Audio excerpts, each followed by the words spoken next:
ఒక ఊళ్ళో గోపమ్మ మహాపిసినారిగా పేరు పొందింది.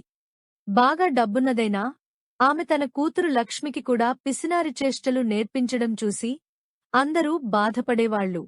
ఒకసారి గోపమ్మ లక్ష్మికి పండగ బట్టలు కుట్టే ఏర్పాటు చేసింది. అయితే దర్జీ కృష్ణమ్మకు బట్టలు కుట్టిన కూలీ ఎగవేయాలని పథకం వేసింది. అందుకు కృష్ణమ్మతో ఎలా మాట్లాడాలో కూతురుకు నేర్పింది. అయితే తీరా పండుగనాడు గోపమ్మ కూతురును పాతబట్టల్లో చూసి ఆశ్చర్యపోయి, లక్ష్మి, కుట్టిన కొత్త బట్టలు తెచ్చుకోలేదా అని ప్రశ్నించింది.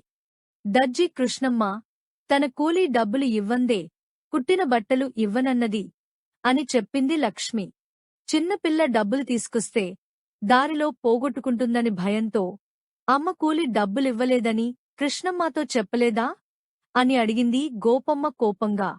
ఆ మాటే చెప్పాను అమ్మా. అయితే దారిలో డబ్బులు పోగొట్టుకోకుండా తేగలిగినంత పెద్దదానివి అయ్యేవరకు అగుతానులే అన్నది కృష్ణమ్మ అని చెప్పింది లక్ష్మి. కృష్ణమ్మ తన ఆట కట్టించిందాన్ని తెలుసుకున్న గొప్పమ్మ కొత్త దుస్తులు తెచ్చుకునేందుకు లక్ష్మికి డబ్బు ఇచ్చింది.